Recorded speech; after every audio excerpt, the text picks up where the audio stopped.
Way that protesters are showing up, or demonstrators, I should say, at City Hall as well. That's where we find our Celine Stevens. Celine, what's the latest where you are?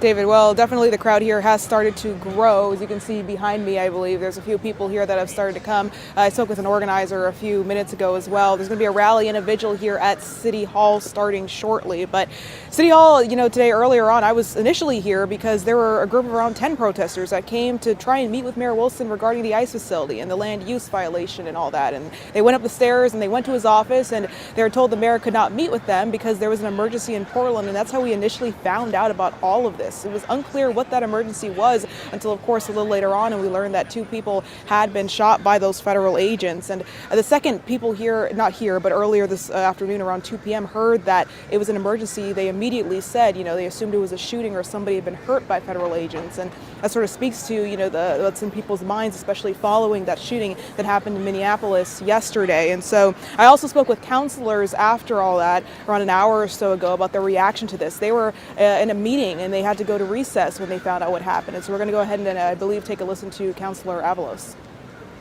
Anger, enragement about the way that the federal government, this pattern of violence continues to escalate. They continue to target our community. And as someone who represents the district with the most immigrants, and as a daughter of immigrants, this is personal. Were you in the chambers when this occurred? Yes. Did you know immediately that this was a shooting related to federal agents, or when did you learn that? We were in chambers, we were told to leave, and within a few minutes we were getting the information. So it was all happening pretty quickly, but we learned pretty quickly. And so, I've been out there at the ICE facility during the protests. So many reporters have, and I mean, I don't know if we've ever seen anything happen like this. We saw in Minneapolis, obviously yesterday, this happened to somebody, and now one day later, we're seeing it here on the streets of Portland. Just, what do you have to say about that, and how does that make you feel?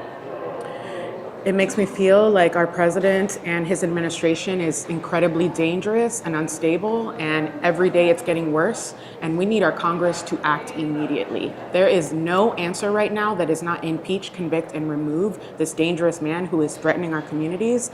Our democracy cannot survive this.